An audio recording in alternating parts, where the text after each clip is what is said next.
ဆိုတော့ဆရာကိုလည်းအများကြီးကျေးဇူးတင်တယ်ဒီမှာရှေ့ဆရာကင်ပီအတင်းလူကြီးတွေအားလုံးတင်းသားတွေအားလုံးကိုကျွန်တော်ကျေးဇူးအများကြီးတင်တယ်လို့အရင်ဆုံးပြောချင်တယ်ဆိုတော့ကျွန်တော်တို့မတွေ့တာလဲ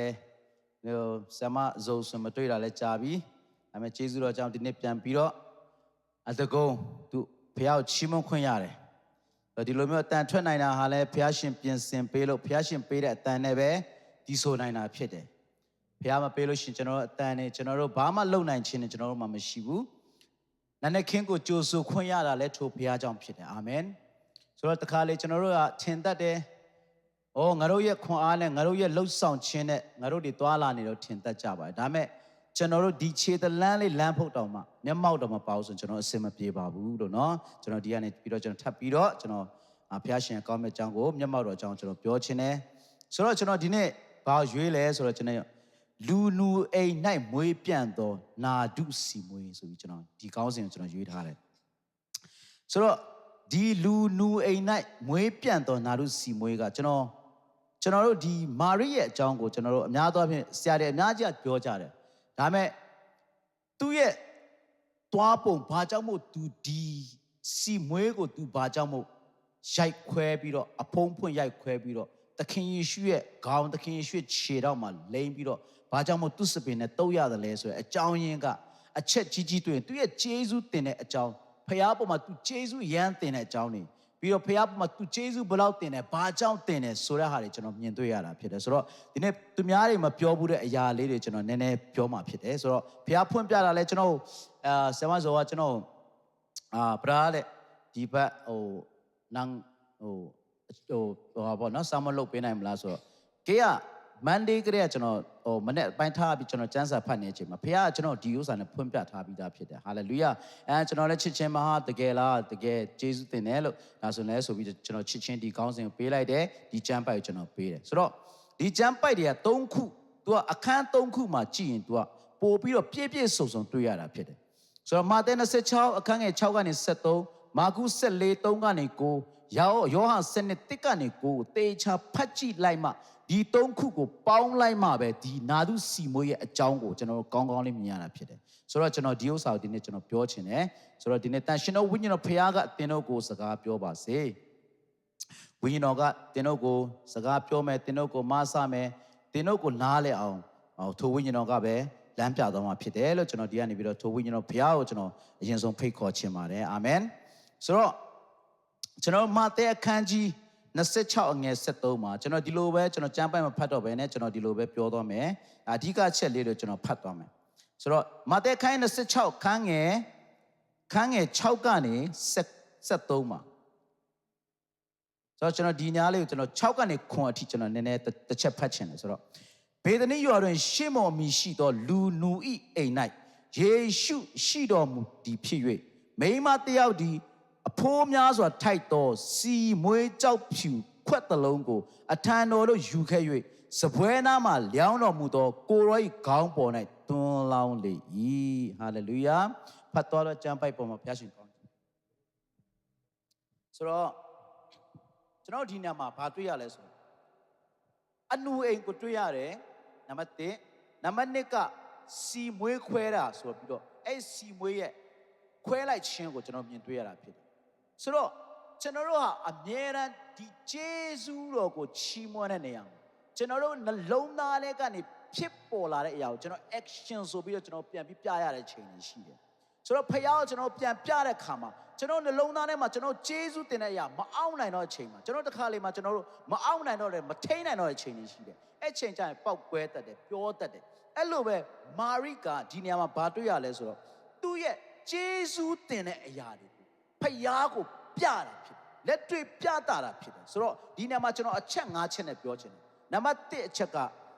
အနူအိမ်နံပါတ်2အချက်ကမာရိရဲ့နာဒုစီမွေး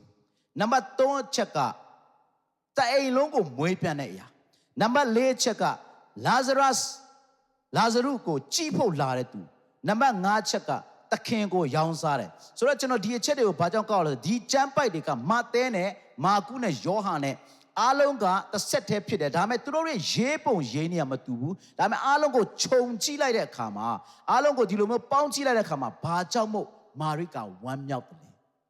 ဲဘာကြောင့်မို့မာရိကဖခင်ကိုယေရှုတင်တယ်လဲဘာကြောင့်မို့မာရိကဒီစီမွေအဖိုးတန်တဲ့စီမွေကိုရိုက်ခွဲပြီးတော့သခင်ယေရှုရဲ့ခြေထောက်သခင်ယေရှုရဲ့ခေါင်းကနေဘာကြောင့်မို့ဒီစီမွေကိုလောင်းတယ်လဲဆိုတာကျွန်တော်ဒီနေရာမှာမြင်တွေ့ရတာဖြစ်တယ်ဆိုတော့ပထမဆုံးဘေဒနီရွာကရှီမွန်အလူအကြောင်းကျွန်တော်ပြောချင်တယ်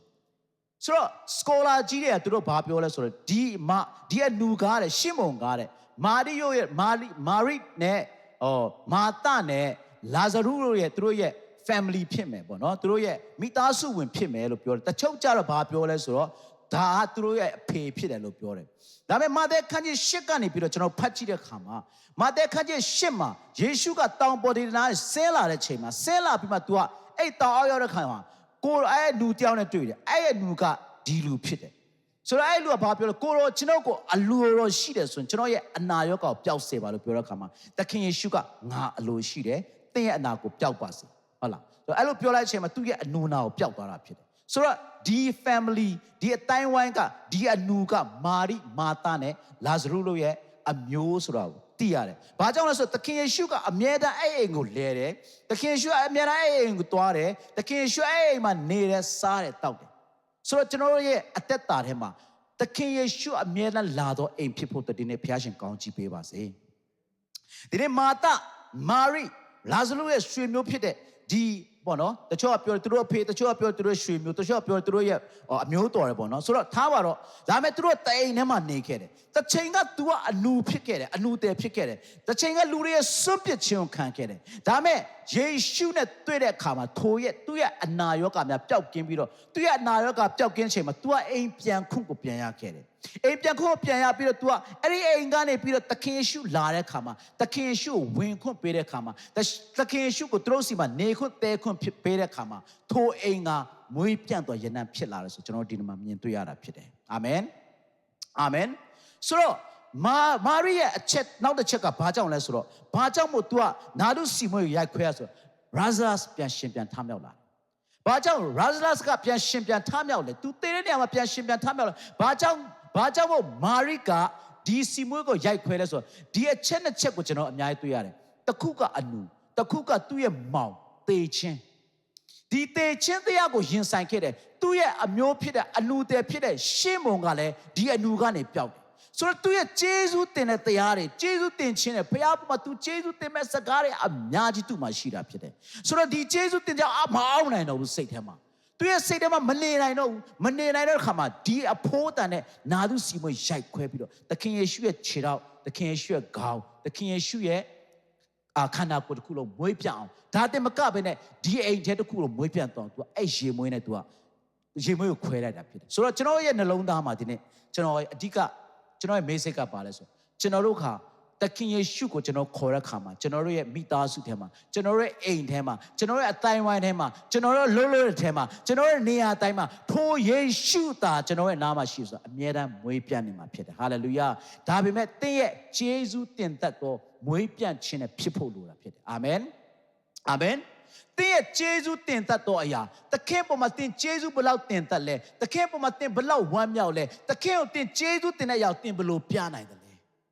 ဒီနေ့ဒီခက်မှာကျွန်တော်တို့တွေအများကြီးကျွန်တော်တို့စဉ်းစားရမယ့်အချိန်ရောက်နေပြီနောက်ဆုံးသက်ကာလလည်းရောက်နေပြီကျွန်တော်တို့ဖရားပေါ်မှာကျွန်တော်ဘလောက်ချစ်တယ်လဲဖရားကိုကျွန်တော်ဘလောက်ထိကျေးဇူးတင်တဲ့အရာကိုကျွန်တော်ပြနိုင်တယ်လဲဆိုတဲ့ဟာ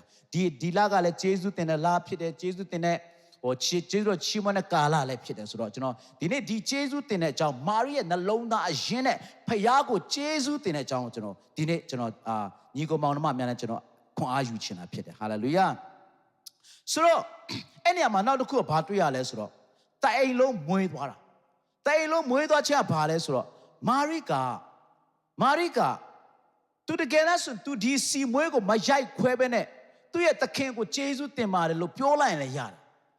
သခင်ကိုကျေးဇူးတင်တယ်သခင်ကိုတော့လုပ်ပေးတဲ့ຢာတွေတော့ကျွန်မကျေးဇူးတင်တယ်ကိုတော့ကိုကျေးဇူးတင်တယ်ဆိုပြီးတော့ပါဆက်ကနေပြီးတော့ပြောလိုက်လို့လည်းရပါတယ်ဒါပေမဲ့လုံးဝသူ့ရဲ့စိတ်ထဲမှာသူ့ရဲ့ဝိညာဉ်ထဲမှာသူ့ရဲ့အတွေးသားထဲမှာသူ့ရဲ့ခန္ဓာကိုယ်ထဲမှာလုံးဝမဆောင်ထိန်မအောင်ဤနိုင်တော့မနဲ့လုံးဝမထိန်ချုပ်နိုင်တော့မနဲ့ဖယားကိုသူပြချင်တဲ့စိတ်ဖယားကိုသူပြောချင်တဲ့စိတ်ဖ ဖခင်ကိုသူ့ရဲ့ကျေးဇူးတင်ကြောင့်သူပေါ်ပြခြင်းတဲ့စိတ်ကတလုံးလုံးတစ်ဖွာဖွာပေါ်လာချိန်မှာဖခင်ကိုသူကဒီအဖို့တန်ဆုံးသူ့မှာရှိတဲ့အရာနဲ့ကျေးဇူးတင်တဲ့အကြောင်းပြတာဖြစ်တယ်ဒီနေ့ကျွန်တော်တို့မိသားစုထဲမှာကျွန်တော်အိမ်ထောင်ထဲမှာကျွန်တော်ရဲ့အသင်းတော်မှာ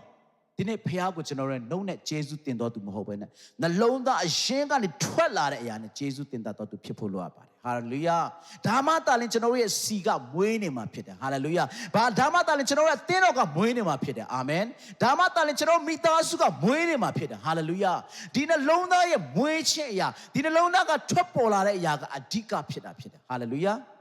ာဒီနေ့ဒီစီမွေးကိုမာရိကမခွဲဘဲနဲ့ဒီတိုင်းရောင်းစားလိုက်သူအများကြီးရတာပေါ့ဒါပေမဲ့သူ့ရဲ့နှလုံးသားတွေကဖခင်ကိုဂျေဇုတင်တယ်သူ့မှာရှိသမျှအဖို့တန်ဆုံးနဲ့သူဟာပူဇော်ပြီးတော့ထိုဖခင်ကိုသူပေးတဲ့ချိန်မှာထိုဖခင်ကိုသူလှုပ်တဲ့ချိန်မှာသခင်ယေရှုကအယံကျေနပ်နေတာဖြစ်တယ်ဒီနေ့မိတ်ဆွေသင်ရဲ့အိမ်မှာထိုဝမ်းမြောက်ခြင်းသင်ရဲ့အိမ်မှာထိုယေရှုရှိနေတဲ့အချိန်မှာသင်ရဲ့ဝမ်းမြောက်ခြင်းတွေကိုဒီမအောင်နိုင်တော့တဲ့ချိန်မှာဒူးထောက်ခြင်းတော်၎င်းနင်းနေထိုဖျားနဲ့စကားပြောခြင်းနဲ့၎င်းသင်ရဲ့နောက်ဆုံးမှာသင်ရဲ့ရှိတဲ့တမျှကိုစွန့်ပြီးတော့ပေးကမ်းခြင်းတော်၎င်းထိုဒီနေ့မှာထိုဖျားကိုသင်ရဲ့မွေးပြန့်ခြင်းသင်ရဲ့နှလုံးသားကလာတဲ့အမွေးဆုံးအရာနဲ့သင်ပူဇော်တတ်တော်သူဖြစ်ပါစေဟာလေလုယာဟာလေလုယာဒီနေ့ကျွန်တော်တို့ကဒီမှာဆက်ကြည့်မယ်ဆိုရင်ဘာလဲထပ်ဖြစ်လဲဆိုတော့လာဇရကိုကြည်ဖို့လာတာဟုတ်လားအဲ့ဒါဘာမှတွေ့ရလဲဆိုတော့ယောဟန်7:9မှာတွေ့ရတယ်နော်လာဇရကိုကြည်ဖို့လာတယ်ဘာသခင်ယေရှုကအဲ့အိမ်မှာရှိတယ်သခင်ယေရှုကအဲ့အိမ်မှာရှိပေမဲ့သခင်ယေရှုရဲ့ပြုခဲ့တဲ့နမိတ်လက္ခဏာတွေကိုဝေဖန်ဖို့တော့၎င်းဒါမို့အဲ့လာဇရုကတကယ်ကိုအသက်ရှင်ရလားအဲ့လာဇရုကတကယ်ကိုသူရှင်ပြန်ထမြောက်လာဆိုပြီးတော့ဝေဖန်ဖို့အတွက်ကြည်ဖို့အတွက်လာတဲ့လူတွေအများကြီးရှိတယ်ဒါပေမဲ့အဲ့ထဲမှာကမာရိကဒီအရာတွေကိုမအောင်မေဘူးဒီအရာတွေကိုလုံးဝဥပိ္ပခာပြုပြီးတော့ तू ကဖခင်ကိုပဲတစိုက်တမတ်မှကြည်ပြီးယေရှုတင်တတ်တော်သူဖြစ်တယ်ဟာလေလုယာဒီနေ့ကျွန်တော်တို့ဟာဝေဖန်တော်သူမဟုတ်ဘဲနဲ့ယေရှုတင်တတ်တော်သူဖြစ်ဖို့လိုတယ်အာမင်ဟာလေလုယာကျွန်တော်တို့ကတချို့တွေမှာနမိတ်လက္ခဏာတွေကျွန်တော်တို့အယံကိုမြင်ချင်ကြတယ်နမိတ်လက္ခဏာတွေကျွန်တော်တို့အယံမဲ့မောကြတယ်ချမ်းသာခြင်းနဲ့ကျွန်တော်လိုချင်ကြတယ်ကြွယ်ဝခြင်းနဲ့လိုချင်ကြတယ်တကယ်တော့တကယ်ချမ်းသာခြင်းကြွယ်ဝခြင်းနဲ့နမိတ်လက္ခဏာအရှင်ကထိုယေရှုဖြစ်တာဖြစ်တယ်ဟာလေလုယာထိုယေရှုသာအသင်းတော်မှာရှိမယ်ထိုယေရှုသာလည်းတင့်ရဲ့အိမ်မှာရှိမယ်ထိုယေရှုသာလည်းတင့်ရဲ့လုံသားမှာတင်သွားနေလိုက်မှာရှိတယ်ဆိုရင်တင့်ရဲ့နေရာတိုင်းကမွေးပြနေမှာဖြစ်တယ်ဟာလေလုယာဟာလေလုယာတင့်ရဲ့လုံသားလာတဲ့ဝမ်းမြောက်ခြင်းကိုတင့်စကားပြောတဲ့ခါမှာထိုဖခင်ကိုပြောတဲ့ခါမှာထိုဖခင်ကိုချီးမွမ်းတဲ့ခါမှာမွေးပြခြင်းဟာလေလုယာလို့ပါအောင်ပြောကြပါအောင်မွေးပြန့်ခြင်းလို့ပြောပါအောင်မွေးပြန့်ခြင်းလို့ပြောပါအောင်ဟာလေလုယာထိုမွေးပြန့်ခြင်းကတင့်ရဲ့နှလုံးသားထဲကနေထွက်ပေါ်လာတာဖြစ်တယ်အာမင်ဟာလေလုယာဆိုတော့ငါးချက်ကဘာတွေ့ရလဲဆိုတော့သခင်ကိုရောင်းစားတော်သူကျွန်တော်ဒီမှာသခင်ကိုရောင်းစားတော်သူဘယ်မှာတွေ့ရလဲဆိုတော့မာသဲ26အငယ်14 15နဲ့တွေ့ရတယ်ဆိုတော့အဲ့ဒီဟာတွေကျွန်တော်ခြုံကြည့်တဲ့အခါမှာသခင်ကိုကျေးဇူးတင်တတ်တဲ့လူရှိတယ်တခင်ကိုဝေဖန်တတ်တဲ့လူရှိတယ်တခင်ကိုဟုတ်လားတခင်ကိုရောင်းစားမဲ့သူရှိတယ်တခင်ကိုဟုတ်လားကဲရမဲ့သူတွေရှိတယ်ဒီအိမ်တစ်ခုထဲမှာတာလေအဖြစ်ပြက်က9ခု6ခုလောက်မြင်နေရတာဖြစ်တယ်ဆိုတော့ကျွန်တော်တို့အိမ်ထဲမှာကောသင်ဘယ်အရာနဲ့ဖခင်ကိုကျေးဇူးတင်နေလဲကျွန်တော်တို့အိမ်ထဲမှာကောသင်ဘယ်အရာနဲ့ဖခင်ကိုဝမ်းမြောက်တတ်ပြီလဲကျွန်တော်တို့အိမ်ထဲမှာသင်ဘယ်အရာနဲ့ဖခင်အတွက်သင်လှုပ်ဆောင်ပေးနေပြီလေဒီနေ့ကျွန်တော်နှလုံးသားကိုကျွန်တော်ပြန်စစ်အောင်မိတ်ဆွေဒီနေ့ကျွန်တော်နှလုံးသားကိုကျွန်တော်ပြန်စစ်တဲ့ခါမှာကိုရောကျွန်တော်ဟာတကယ်ကျေးဇူးတင်တတ်တဲ့သူလားဒါမှမဟုတ်ကျွန်တော်ဟာလူတွေရှေ့မှာဟန်ဆောင်နေတဲ့သူလားဒါမှမဟုတ်ကျွန်တော်လူတွေမမြင်ပေမဲ့ကျွန်တော်လူတွေရဲ့နောက်ကွယ်မှာကျွန်တော်ဟာဖခင်ကိုကျွန်တော်ကျေးဇူးတင်တတ်တဲ့သူလားဒါမှမဟုတ်ဖခင်ရှေ့မှာကျွန်တော်ဟာတကယ်နှလုံးသားတွန်းလောင်းပြီးတော့ဖခင်ကိုကျေးဇူးတင်တဲ့အကြောင်းကိုထိုစီမွေးခဲ့တော့ကျွန်တော်ခွဲတော်သူလားဒီနေ့ကျွန်တော်တို့ကိုကျွန်တော်ပြန်စဉ်းစားကြအောင်အာမင်အာမင်ဆိုတော့ဘဝမှာအတွေ့အကြုံတွေအများကြီးရှိတယ်ဟုတ်လားအားလုံးကလည်းအတွေ့အကြုံတွေရှိတဲ့သူတွေကြီးတယ်ဒါပေမဲ့ကျွန်တော်ဒီအချိန်နောက်ဆုံးသောကာလမှာကျွန်တော်ခွဲခြားမယ်ရာသခင်ကိုဂျေဇုတင်တတ်ပြီးသခင်ကိုအိမ်မှာအမြဲတမ်းခေါ်ဖိတ်တတ်တော်မိတ်ဆွေအိမ်မှာခေါ်ဖိတ်တတ်တော်ညီကိုမောင်နှမအိမ်မှာခေါ်ဖိတ်တတ်တော်မိသားစုဖြစ်ဖို့လိုတာဖြစ်တယ်အာမင်အာမင်ဒီနေ့မာရိရဲ့နှလုံးသားကိုကျွန်တော်ကြည့်တဲ့အခါမှာကျွန်တော်အယံ့အော်တယ်ကျွန်တော်အရန်အောင်တယ်ဘာကြောင့်မို့ကျွန်တော်စတာဒီလုပ်တဲ့ချိန်မှာဘာကြောင့်မို့ဒီနာလူစီမွေသူရိုက်ခွဲတာလဲဘာကြောင့်မို့ဒီလောက်ဖိုးတန်တဲ့နာလူစီမွေသူဘာကြောင့်မို့ရိုက်ခွဲတာလဲဟုတ်လားယူရရှာကာလို့ပဲဘာကြောင့်သူရိုက်ခွဲတာလဲ သူရောင်းပြီးတော့စင်းရဲသားရဲ့လူတွေမရဘူးလားစင်းရဲသားတွေပေးမရဘူးလားဘာကြောင့်မို့သူရိုက်ခွဲတာလဲမင်းခွန်းနဲ့များရှိတယ်ဒါပေမဲ့သူရိုက်ခွဲခြင်းကသူ့ရဲ့မိသားစုဖြစ်တဲ့ဟုတ်လားစကောရိုင်ပြောတဲ့သူ့ရဲ့အဖေဖြစ်တဲ့အနုရှိမုန်ဟုတ်လားလာဇရုတေချင်းကနေပြန်ထမြောက်လာတယ်သူ့ရဲ့တက်တာမှာမာရိရဲ့တက်တာမှာသူ့ကိုတက်တာမှာပြောင်းလဲစေတဲ့ထိုယေရှုသူ့မှာယေရှုတင်ရမယ့်အရာအများကြီးရှိတယ်အကြီးကြီးတွေရှိတာဖြစ်တယ်ဒီနေ့တင်လဲထိုတေချင်းငရဲတဲ့ကတင့်ကိုကယ်နှုတ်တော့ထိုယေရှုကိုတင်ယေရှုတင်ရမယ့်အချိန်ဖြစ်တယ်အာမင်ဟာလေလုယာဒီနေ့တဲ့ရဲ့အနာရောဂါတဲ့ရဲ့ခက်ခဲခြင်းတဲ့ရဲ့ပူပန်ခြင်းဟုတ်လားတဲ့ရဲ့ဝင်ထုံးဝင်ပိုးတွေကိုထိုယေရှုကတဲ့စာကိုစားခံပြီးတော့ तू ကပေးဆက်သွားပြီးထမ်းခဲ့ပြီးတော့ကြောင့်သူ့ကိုကျွန်တော်ထပ်ပြီးတော့ယေရှုတင်ဖို့လိုတယ်မာရိကဒီအရာတွေကို तू ကလုံးဝကြီးကို तू ကမြင်တာဖြစ်တယ်ဒါပေမဲ့လူတွေကသူ့ကိုမမြင်ဘူးလူတွေ तू ဘာကြောင့်ယေရှုတင်တတ်တယ်လဲဆိုတော့ तू မသိဘူးဒါပေမဲ့မာရိရဲ့နောက်ွယ်မှာသူ့ရဲ့ background မှာ तू ဘာရှိလဲအိုးငါရဲ့အကူငါရဲ့အဖေဟုတ်လားငါရဲ့ရွှေမျိုးတယောက်အနူတဲ့တယောက်ကိုတော့မထိုယေရှုပျောက်ကင်းစေတယ်ငါမောင်လေးတေချင်းကနေပြီးတော့ तू ရှင်ပြန်ထားမြောက်စေတယ်ဟာငါကိုလည်းအဖြစ်တရားနဲ့ကဲ့တင်ပြီးငါ့ကိုထာဝရကာရပို့တယ်ထိုယေရှုတင်တဲ့စကားတွေထိုယေရှုတင်တဲ့ຢာတွေစုပြီးတော့အကုန်လုံးစုပြီးတော့ तू အယံကိုဖခင်ကိုယေရှုကိုယေရှုတင်တဲ့အကြောင်းကို तू ပြသလိုက်တာဖြစ်တယ်အာမင်ဒီနေ့လဲကျွန်တော်အယံအားပေးခြင်းနဲ့ကျွန်တော်ခက်ခဲမှာကျွန်တော်တက်တာမှာခက်ခဲတွေအများကြီးရှိလိမ့်မယ်မမြင်ရတဲ့ခက်ခဲတွေမြင်ရတဲ့ခက်ခဲတွေပြောပြလို့မရတဲ့ခက်ခဲတွေပြောပြလို့ရတဲ့ခက်ခဲတွေရှိလိမ့်မယ်ဒါမဲ့ကျွန်တော်တို့ထိုဖျားရှိမှာထိုယေရှုကိုကျွန်တော်ရဲ့အိမ်ထဲမှာကျွန်တော်နှလုံးသားထဲမှာအမြဲတမ်းနေရာပေးပါကသင်ဒီတနေ့ကျရင်နာဒုစီမွေးကိုတင်းရဲ့ဘဝမှာဗျာကျွန်တော်ပြောမယ်တင်းရဲ့ဘဝမှာအနူအိမ်ဖြစ်ခဲ့တယ်ဗျာတင်းဘသူမှကတင်းအိမ်ကိုမလာချင်တော့အဲ့နွေဆိုရင်သူတို့ခက်တော့ကအနူဆိုရင်အဝေးကြီးကနေသူတို့ရှောင်တဲ့လူတွေ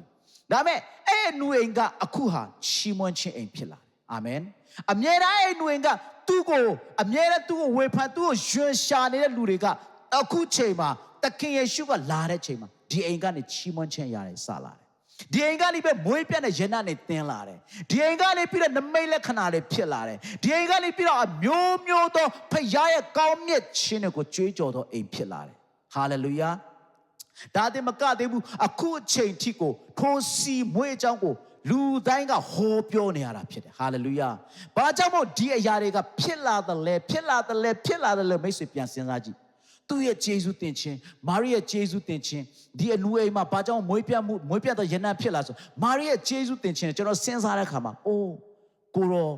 ကျွန်တော်ဘလောက်စဉ်းစားဆိုအဲ့ဒီမနေ့မှာကျွန်တော်ဒူးထောက်ပြီးကျွန်တော်ဆုတောင်းတယ်ကိုရောကျွန်တော်ကိုအရန်ယေရှုတင်တယ်ကိုရောကျွန်တော်မှာကိုရောကိုပြတာဖို့အတွက်ကိုရောကိုကျွန်တော်ပေးဖို့အတွက်ကျွန်တော်ဘာမှမရှိတော့လဲကိုရောကျွန်တော်ယေရှုတင်ပါတယ်ကိုရောကိုယေရှုတင်ကျွန်တော်မျက်ရည်ကျပြီးကျွန်တော်ဆုတောင်းတယ်ဟာလေလုယာဒီနေ့ဖယားရှင်ပေါ်မှာဖယားရှင်လူတွေမမြင်ချင်လဲနေပါစေမိတ်ဆွေဒီနေ့သင်ဟာမွေးပြတ်သောယနက်ဒီနေ့မွေးပြတ်သောအရာမွေးပြတ်သောစီမွေးတင်ဖြစ်ပါကဒီနေ့သင်ရဲ့အိမ်မှာသင်ရဲ့နေရာတိုင်းမှာသင်သွားတဲ့နေရာတိုင်းမှာသင်ရဲ့လှုပ်တဲ့နေရာတိုင်းမှာသင်ကိုလူတွေကတစ်ချိန်လုံးကယွန်တော်သူသင်ကိုတစ်ချိန်လုံးကလူတွေကပျော်တော်သူသင်ကိုတစ်ချိန်လုံးကလူတွေကဝေဖန်တော်သူဖြစ်ခဲ့တော်ညာလဲထိုယေရှုရောက်လာတဲ့အခါမှာသင်ဟာဒီနေ့နာဒုစီမွေးကိုလောင်တော်သူဖြစ်စေတယ်ဟာလေလုယာဟာလေလုယာဟာလေလုယာဒီနေ့ထိုဘုရားရှင်ကကျွန်တော်တို့တိတ်ချစ်တာဖြစ်တယ်အာမင်ဆိုတော့အဲ့မျက်မှောက်တော်ကကျွန်တော်အရေးကြီးတာဖြစ်တယ်ဒီမျက်မှောက်တော်ကိုမပါဘဲနဲ့ကျွန်တော်တို့မျက်မှောက်တော်မရှိတဲ့နေရာမှာကျွန်တော်တို့ကထိုအရာတွေဖြစ်လာမှာမဟုတ်ဒါပေမဲ့ထိုမျက်မှောက်တော်ရှိပြီဆိုရင်အရာရာကိုချင်းချင်းတတ်လာတယ်အရာရာကိုခွဲခြားတတ်လာတယ်အရာရာကိုပိုင်းခြားတတ်လာတယ်လှုပ်တဲ့မလှုပ်တဲ့မရကျေးဇူးတင်မတင်တဲ့အရာတွေကျွန်တော်တဖြည်းဖြည်းနားလည်တတ်တဲ့ခါမှာထိုတန်ရှင်းသောဝိညာဉ်တော်ကတင့်ကိုစကားပြောတဲ့ခါမှာတင်တဲ့လုံးသားတွေကမခံနိုင်တော့တဲ့အရာတွေပေါက်ကွဲထွက်လာတာဖြစ်တယ်ဟာလေလုယာဟာလေလုယာဒီနေ့ထိုမိန်းမကဲတို့ထိုမာရိကဲတို့တင့်ရဲ့သက်တာမှာဒီနေ့ထိုနာဒုစီမွေးအဖိုးတန်သောနာဒုစီမွေးကိုခွဲနိုင်သောခွဲရသောတတ္တိနဲ့ယေရှုတင်တတ်သောတတ္တိတင့်ထဲ၌တန်ရှင်သောဝိညာဉ်တော်ဖျားသွန်လောင်းပါစေဟာလေလုယာဟာလေလုယာဒီနေ့ချစ်တော်ညီကောင်မပေါင်းတို့ကျွန်တော်နောက်ဆုံးသောကာလရောက်လာပြီအမျိုးမျိုးနဲ့ကျွန်တော် line ပေါ်မှာတွေ့ရတယ်အမျိုးမျိုးဝေဖန်ခြင်းနဲ့အမျိုးမျိုးကဲရဲ့ခြင်းနဲ့တယောက်နဲ့တယောက်ကျွန်တော်တို့စစ်တိုက်ခြင်းနဲ့တယောက်နဲ့တယောက်စကနိုင်လူခြင်းနဲ့အများကြီးကျွန်တော်တွေ့ရတယ်ဒါမဲ့ကျွန်တော်နှလုံးသားထဲမှာရှိရမှာဒီနေ့ထိုသခင်ကတင့်ကို ဒီနေ့ထိအသက်ရှင်ခွင့်ပေးတယ်ထိုသခင်ကတင့်ကိုယနေ့ထိတင့်ကိုတွာလာခွင့်ပေးတယ်ထိုသခင်ကတင့်ကိုဒီနေ့အသက်ရှူခွင့်ပေးတယ်ထိုသခင်ကတင့်ကိုဒီနေ့စားဖို့တောက်ဖို့ပေးတယ်ထိုသခင်ကိုနေ့တိုင်းယေရှုတင်ဖို့မွေးရနတ်နာဒုစီမွေးရနတ်ကိုခွဲဖို့မမေ့ပါနဲ့လို့ကျွန်တော်ပြောချင်တယ်ဟာလေလုယာဟာလေလုယာထိုသခင်သားလင်ကျွန်တော်နှလုံးသားထဲမှာနေရာယူစေပါအာမင်ထိုသခင်သားလင်ကျွန်တော်ရဲ့အိမ်ထဲမှာနေရာယူစေပါဟာလေလုယာအထက်ထပ်ဆင့်ပြီးတော့ကျွန်တော်တို့ထိုဖခင်ကိုနေရာပေးပါဟာလေလုယာဆိုတော့ကျွန်တော်တို့ဖခင်ကိုယေရှုတင်တယ်ဆိုတဲ့အရာမှာအမျိုးမျိုးရှိပါတယ်လူတွေသိတဲ့ယေရှုတင်ခြင်းလူတွေမသိတဲ့ယေရှုတင်ခြင်းတွေအများကြီးရှိတယ်ကျွန်တော်လှုပ်ဆောင်တဲ့အရာတွေအများကြီးရှိတယ်လူတွေမြင်တဲ့အရာရှိတယ်လူတွေမမြင်တဲ့အရာရှိတယ်ဒုတော်ညာလဲတင်လုံနေတော့အရာကိုဖခင်ကသိတာဖြစ်တယ်ဟာလေလုယာဖခင်ကသိတာဖြစ်တယ်ဟာလေလုယာဒီနေ့ဖခင်ကတင်လုံနေတဲ့အရာမှာဖခင်ကအိုးငါသားငါသမီးလုံနေရငါအတွက်တကယ်ကိုသူ့ရဲ့နှလုံးသားထဲလာတဲ့ဒီစီမွေးနဲ့ငါကိုပူဇော်ပါလားဟာလေလုယာဒီစီမွေးနဲ့ငါကိုသူကငါကိုရှစ်ခိုးနေပါလားငါကိုကိုးကွယ်နေပါလားသူတကယ်သူနှလုံးသားရင်းနဲ့လာတဲ့မွေးပြတ်တဲ့ယန္တနဲ့ငါကိုသူကိုးကွယ်နေပါလားဆိုတော့ဘုရားအတိအမှတ်ပြုနေတာဖြစ်တယ်အာမင်အာမင်ဆိုတော့ကျွန်တော်ဒီညမှာကျွန်တော်အချက်လေးတွေကကျွန်တော်ဘာပြောချင်လဲဆိုတော့အနူအိမ်ဖြစ်တဲ့မာရိမာသတို့လာဇရုတို့အိမ်အနူအိမ်မှာတစ်ချိန်တော့သူတို့အိမ်ကိုဘယ်သူမှမလာချင်ပါဘူးဒီအနူအိမ်ရှေ့ချိန်ဘယ်သူမှမသွားချင်ပါဘူးဒါမဲ့ထိုယေရှုကထိုအိမ်ထဲဝင်လာတဲ့ခါမှာထိုအနူအိမ်ကချီးမွမ်းခြင်းအိမ်ဖြစ်လာတယ်ဟာလေလုယာဟာလေလုယာဒါတွေမကသေးဘူးလာဇရုကအသက်ပြန်ရှင်လာတယ်ထိုအသက်ပြန်ရှင်လာတာကိုမာရိကဒီအနူနဲ့သူ့မောင်အသက်ရှင်ခြင်းကြောင့်ဒါတွေမကသေးပဲနဲ့ तू ကယေရှုတင်တဲ့တရားကို तू ကလုံးဝဒီယေရှုတင်ခြင်းကို तू ကလုံးဝရင်ထဲမှာမခံနိုင်တော့ဘဲနဲ့ तू ကတက်သေးပြလိုက်တာဖြစ်တယ်ဟာလေလုယာနံပါတ်3တစ်ချက်ကဘာလဲဆိုတော့သခင်ကိုရောင်းစားမဲ့သူတွေအဲ့ထဲမှာလည်းရှိနေတာဖြစ်တယ်နောက်ပြီးတော့သခင်ကိုဝေဖန်တဲ့သူတွေကအဲ့ထဲမှာပဲရှိနေတာဖြစ်တယ်ဆိုတော့ကျွန်တော်တို့ကလူတွေအများကြီးစုတဲ့ထဲမှာတအိမ်ထဲမှာလာပြီးတော့အပေါင်းအသင်းတွေအများကြီးစုတဲ့ထဲမှာလဲကျွန်တော်တို့ဇယိုက်ကျွန်တော်တို့အသွေးခေါ်ကျွန်တော်တို့ရဲ့စဉ်းစားခြင်းနဲ့မတူတဲ့အရာတွေအများကြီးရှိသလိုပဲအဲ့နေရာမှာလဲသခင်ကိုရောင်းစားခြင်းတဲ့လူသခင်ကိုဝေဖန်ခြင်းတဲ့လူသခင်ကိုအမျိုးမျိုးဟလာကဲ့ရဲ့ခြင်းတဲ့လူတွေစုစည်းနေတာဖြစ်တယ်ဒါပေမဲ့အဲ့ဂျားထဲမှာလူအောအများကြီးဂျားထဲမှာကွဲလွဲနေတဲ့အတိုင်းဝိုင်းဂျားထဲမှာပင်လင်ထိုယေရှုတင်တတ်သောမိသားစုဖြစ်တဲ့မာရိမာသလာဇရုနဲ့ရှေမုန်ကဲတို့ဒီနေ့ကျွန်တော်ဖြစ်ဖို့လိုအပ်တာဖြစ်တယ်အာမင်အာမင်ထိုသခင်က तू လာတဲ့အိမ် तू နေတဲ့အိမ်မှာ तू အမြဲတမ်းလာချင်တဲ့အိမ်မှာကျွန်တော်တို့ကမခေါ်ဖိတ်ဘူးကျွန်တော်တို့ကသူ့နေရာမှာပေးဦးဆိုရင်ထိုသခင်ကဝင်လာမှာမဟုတ်ဘူးဒါပေမဲ့တကားခောက်နေတဲ့ချိန်မှာထိုသခင်ကထိုအိမ်ရှိကနေတကားခောက်နေတဲ့ချိန်မှာကျွန်တော်တို့ကသူ့ကိုနေရာပေးလိုက်အချင်းအပြင်ကျွန်တော်တို့အိမ်ကအများကြီးနောက်ပိုင်းမှာဘာတွေဖြစ်လာမလဲဆိုတော့ဘာတွေဖြစ်လာမလဲဆိုချီးမွမ်းခြင်းအိမ်တွေဖြစ်လာမယ်ဟုတ်လားလူတကာတော့တသက်အိမ်တွေဖြစ်လာမယ်လူတကာတော့မွေးပြတ်သောယနံတွေဖြစ်လာမယ်လူတကာတော့ကျွန်တော်တို့အသင်းတော်ကလူတကာရဲ့ဟုတ်လားအမြဲတမ်းပုံသက်တွေထားသောအသင်းတော်တွေဖြစ်လာမယ်ဆိုတော့ကျွန်တော်တို့အသင်းတော်မှာကျွန်တော်တို့နေတဲ့နေရာကျွန်တော်ရှိတဲ့နေရာတိုင်းမှာကျွန်တော်ကထိုယေရှုကိုဖိတ်ခေါ်ဖို့လိုတယ်ထိုယေရှုကိုနေရာပေးဖို့လိုတယ်ထိုယေရှုပေါ်မှာယေရှုတင်တတ်ဖို့လိုတယ်ဒါကြောင့်မို့ကျွန်တော်တို့ဒီနေ့အနူအိမ်၌လူနူအိမ်၌မွေးပြန့်သောနာဒုစီမွေးရဲ့အဓိပ္ပာယ်ရှိတဲ့ကဲတော့ကျွန်တော်ရဲ့နှလုံးသားထဲမှာထိုအတိတ်ပဲကိုလုံးဝနားလည်တတ်ဖို့ဘုရားရှင်ကောင်းချီးပေးပါစေအာမင်အာမင်ဆိုတော့ကျွန်တော်ဒီနေ့အများကြီးယေရှုတင်တဲ့ကျွန်တော် short to the point ပဲကျွန်တော်ပြောမယ်ကျွန်တော်အများကြီးမသွားတော့ဘူးဆိုတော့ကျွန်တော်ဒီနေ့ဆရာကိုလည်းကျွန်တော်အများကြီးယေရှုတင်တယ်ဒီမှာရှိတဲ့လူတွေအားလုံးကိုလည်းကျွန်တော်ယေရှုတင်တယ်ဆိုတော့ကျွန်တော်တို့ဒီနေ့ဟာကျွန်တော်တို့ရဲ့ဘုရားကိုယေရှုတင်တတ်တော့ဘုရားပေါ်မှာကျွန်တော်တို့နှလုံးသားထဲမှာရှိတဲ့အရာအမွေးဆုံးအရာကိုခွဲတတ်တော်သူတွေဖြစ်ဖို့အတွက်ကျွန်တော်ဒီနေ့အားလုံးကိုကျွန်တော်တိုက်တွန်းချင်ပါတယ်လို့ကျွန်တော်အားလုံးမတ်တထပြီးတော့ကျွန်တော်ဖျားရှင်ကျွန်တော်ခဏလောက်ယေရှုတင်စကားပြောရအောင်ဟာလေလုယာဟာလေလုယာရာစတာရာဘာစီတီကိုရီးယားရာဘာစတာရာ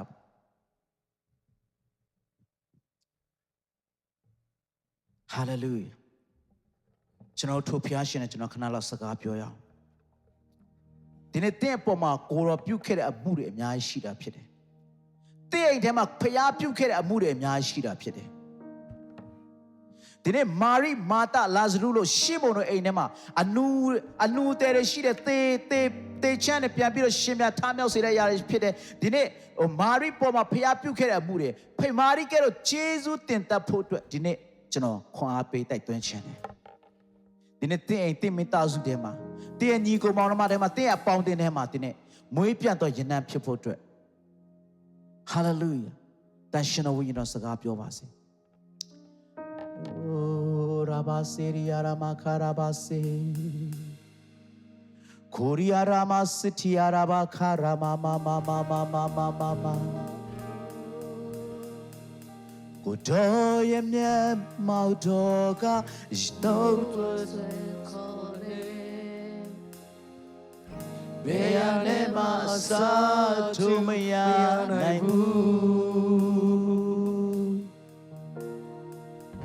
ဝိညာဉ်မှာအထောင်သာဆုံးဟာကိုတော်မြတ်မောက်တော်ပဲလူချင်းသာကိုတော်မြတ်မောက်တော်ပဲကိုတော်မြတ်မောက်တော်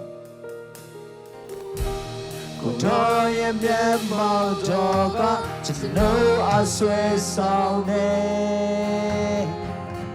ရာရာတွေထဲဆူပြီးတော့ဆွဲလန်းဆုံးပါပဲဝိညာဉ်မှာတာဆူဆုံးဟာကိုတော်မြတ်မောက်တော်ပဲကိုချင်တာကိုတော်မြတ်မောက်တော်ပဲချာတော်ရဲ့မရှိနေတဲ့ရဲ့ထောင်တဲ့ဒီတော့မချင်နေတဲ့ကကျွန်တော်တို့တာရီကောင်းဒီချာတော်ရဲ့မရှိနေတဲ့ရဲ့ထောင်တဲ့ဒီတော့မရှိနေတဲ့ကကျွန်တော်တို့တာရီကောင်းဒီရဲ့မောက်တော်တော်ရဲ့မြတ်မောက်တော်ကအရေးကြီးဆုံးပါပဲဘယ်ရနဲ့မှစားချူမရနိုင်ဘူးဝိညာဉ်မှာတောင်းတဆုံးပါကိုတော်မြတ်မောက်တော်ပဲလူချင်းသာကိုတော်မြတ်မောက်တော်ပဲကိုတော်မြတ်မောက်တော်တော်ရဲ့မြတ်မောက်တော်ကကျွန်တော်အဆွဲခေါ်တယ်ရာရာတွေထဲပူပြီးတော့ဆွဲလန်းဆုံးပါပဲဝိညာဉ်မှာတောင်းတဆုံးပါကိုတော်မြတ်မောက်တော်ပဲနေချင်တာကိုတော်မြတ်မောက်တော်ချာတော်ရဲ့မရှိနေတဲ့ရဲ့တောင်းတဲ့အိမ်တော်မရှိနေတဲ့ကကျွန်တော်တို့တာရီကောချာတော်ရဲ့မရှိနေတဲ့ချာတော်ရဲ့မရှိနေတဲ့ရဲ့တောင်းတဲ့အိမ်တော်မရှိနေတဲ့ကကျွန်တော်တို့တာရီကောချာတော်ရဲ့ချာတော်ရဲ့မရှိနေတဲ့ရဲ့တောင်းတဲ့အိမ်တော်မရှိနေတဲ့ကကျွန်တော်တို့တာရီကောချာတော်ရဲ့မရှိနေတဲ့ရဲ့တောင်းတဲ့အိမ်တော်မရှိနေတဲ့ကကျွန်တော်တို့တာရီကောပြမောင်းတော့ပါပဲရဲ့မောင်တော့မပါပဲချိန်တဲ့လမ်းပါမလက်ချင်ဘူးရဲ့မောင်တော့ကသာအရေးကြီးဆုံးရဲ့မောင်တော့မပါပဲဘာလို့ခုမှမလက်ချင်ဘူးလို့ရဲ့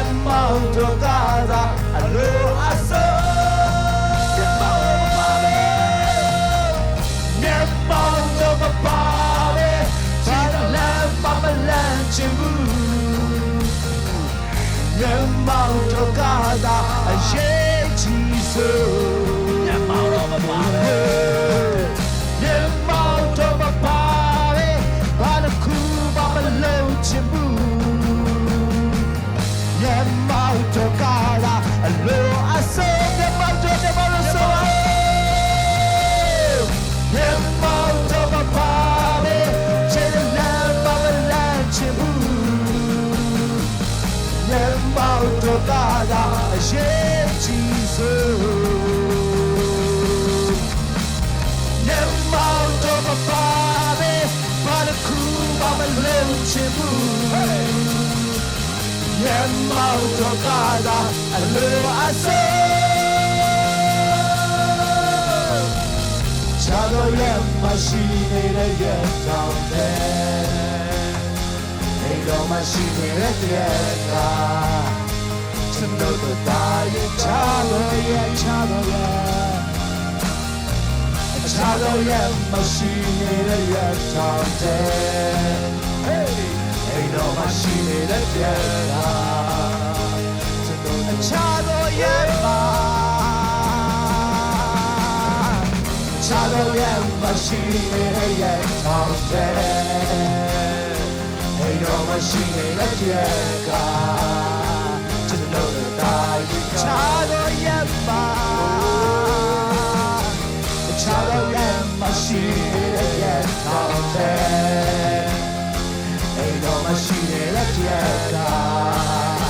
To know the dying Shadow Yamashine. Shadow Yamashine, the Yam there. Ain't no machine at the end. To know the dying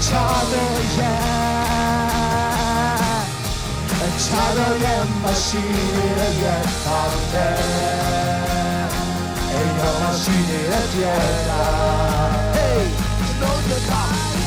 Yara kara kara kariara pa pa pa pa pa Setuke yara pa pa pa pa pa pa pa pa pa pa Veriya kasakara pa pa pa pa pa pa pa pa Liki yara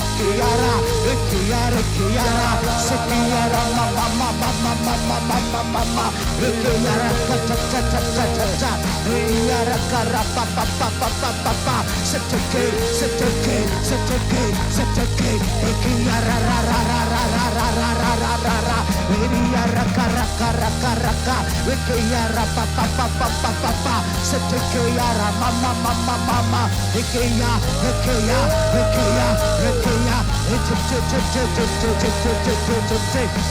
yara pa pa pa pa pa pa pa pa pa Veriya kara pa pa pa pa pa pa pa Setuke hey hey hey hey hey hey hey hey hey hey hey Winyinda Jesus dine Winyinda Jesus dine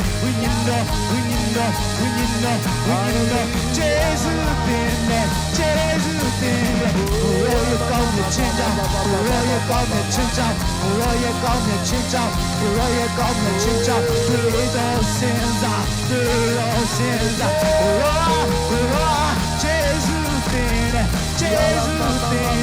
Jesus dine Hallelujah Hey hey hey hey hey hey hey hey hey hey hey hey hey la la la la la la la la la la Yara pa pa pa pa pa pa pa Hallelujah Oh Hallelujah In a message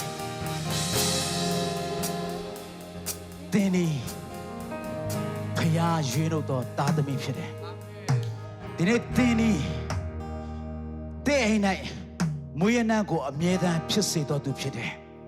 Dini They are sheer Daima Topiago Jesu Tendo Nalondane Muyanago Quene to Fide Dini They are bound in a shema They sheer near Daima Topiago Muyanago Miran Puzoni to Fide Dine Lureka Tengo Pioleme Lureka Tengo Wipaleme Poena Gire The energy go Lowa အလကားမသုံးပါနဲ့ဒီနေ့ထိုဖရားနဲ့တာလင်ရှစ်ဆက်သွားပါထိုဖရားကိုသာမွေးရနှံ့ပေးပါထိုဖရားကိုသာတည့်ရဲ့ထဲကနေပြီးတော့တည့်ရဲ့အိမ်ထဲကနေပြီးတော့တည့်ရဲ့မိသားစုထဲကနေပြီးတော့တည့်ရဲ့ကျေးဇူးတင်တဲ့ຢာနဲ့ထိုဖရားကိုတဲ့အသက်ရှင်သောဖရားကိုကျေးဇူးတင်ကြောင်းထိုနာသူစီမွေးကိုမာရိခွဲတကယ်လို့ဒီနေ့တဲ့ခွဲပေးပါအဖို့တန်ဆုံးရတဲ့ထိုတခင်ကိုပြောပါ Hallelujah Oh Shri Rama Karaba Oh ကိုရောဒီအကောင်းမြတ်ဆုံးဖြစ်တယ် Thank you Jesus ကိုရောယေရှုတင်တယ်ကိုရောဒီနေ့တာရမီတို့ကိုကိုရရှင်ဖာဒီနေ့ကိုရောပေးတော့နှုတ်ကပတ်တော်အစ်တော်ကိုရောယေရှုတင်တယ်ဒီနေ့ကိုရောလူနိုးအိမ်လိုက်မွေးပြန်တော့နာသူစီမွေးကြတော့ကိုရောကျွန်တော်တို့ရဲ့အိမ်တိုင်းမှာမွေးပြန်တော့နာသူစီမွေးဖြစ်စေပါဒီနေ့ကိုရောကျွန်တော်မိသားစုထဲမှာမွေးပြန်တော့နာသူစီမွေးဖြစ်စေပါကိုရောကျွန်တော်ရဲ့ပေါင်းတင်ကြမှာကျွန်တော်နေတဲ့နေရာမှာကျွန်တော်တွာလာတဲ့နေရာမှာကျွန်တော်တို့ကိုရောအတွက်အမှုပြုတဲ့နေရာတိုင်းမှာကျွန်တော်တို့ဒီကိုရောအတွက်တွန်းလောင်းတော့နာသူစီမွေးဖြစ်ပါစေဟာလေလုယာကျွန်တော်နှလုံးသားကိုရှေ့ပေးရပါတယ်ကို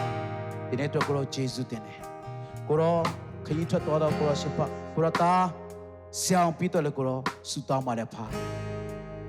ကိုရောတာရှေ့နေတိုင်းမှာဝိညာဉ်တော်ဖျားသူနဲ့သူရှိပါဝိညာဉ်တော်ဖျားသူကိုမဆာပါဝိညာဉ်တော်ဖျားသူဖွင့်ပြပါကိုရောဒီနေ့ကိုရောရှင်ဖာကိုရောမျက်မှောက်တော်မရှိတဲ့နေရာမှာကိုရောကျွန်တော်တို့ဘာမှကိုရောမတတ်နိုင်ပါဘူးကိုရောမျက်မှောက်တော်သူပါရှိတဲ့တိုင်းနေရာတိုင်းမှာကိုရောရှင်ဖာနာဒုစီမွေရှိနေတော့ကြောင့်ကိုရောယေရှုတင်တယ်ဟာလေလုယာယေရှုတင်ပါလားဖာကိုရောဟာလေလုယာယေရှုတော်ပေါင်းကိုချီးမွမ်းတယ်ဒီနေ့တနေ့သားလုံးတော့ကိုရောယေရှုတင်တယ်ကိုရောလက်ဝဲနဲ့အရာခတ်တဲ့လုံးစုံနဲ့ဒီနေ့အတွက်ကိုရောယေရှုတော်ချီးမွမ်းတော်ခါမှာကျွန်တော်တို့ပြစ်မှကဲတင်ပြီးအသွေးသွန်းလောင်းပြီးတော့ကျွန်တော်တို့ကိုစားအသေးခံလျက်သူရဲ့ဆင်းရဲခြင်းအဖြစ်ကျွန်တော်တို့ကိုချမ်းသာစေတဲ့သူခံခဲ့တဲ့ဒဏ်ချက်တော်အဖြစ်ကျွန်တော်တို့ကိုကြမ်းမာစေတော့ဖယားသခင်ရဲ့တပါးဒီတော်တော်နာဇရက်မြို့သားယေရှုခရစ်တော်နာမ၌ဆုတောင်းပါတယ်ဖခင်အာမင်ယေရှုတင်ပါတယ်ဟာ